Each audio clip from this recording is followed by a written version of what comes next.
Papa est là, mon chéri. C'est à lire. Neige, lune. Un jour, un vent très fort souffla sur la lune et la petite neige s'envola. Elle avait peur d'être poussée vers le soleil et de se brûler et de fondre. Heureusement, le vent l'entraîna vers la terre.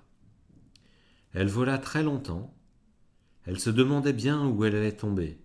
Dans l'eau de la mer, dans l'eau d'une rivière, sur le sable, sur les arbres, sur les voitures, sur les bateaux, sur les toits des maisons, sur les routes, dans les jardins.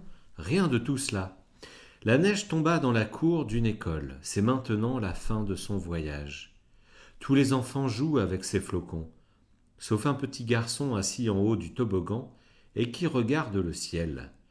Le voyant triste, un flocon de neige se pose dans sa main et lui dit « Je m'appelle Neige-Lune, et toi ?»« Moi, je m'appelle Vincent. »« Pourquoi es-tu triste ?»« Je n'ai pas envie de jouer. »« Qu'aimerais-tu faire alors ?»« J'aimerais aller sur la lune. »«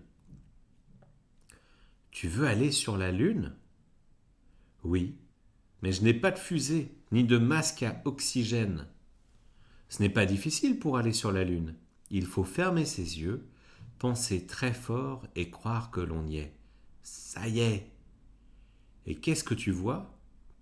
Des personnages étranges qui regardent la terre, des cailloux comme des coquillages, des fleurs pas comme des fleurs, des animaux bizarres sur un lac glacé, les uns faits de triangles et les autres de ronds.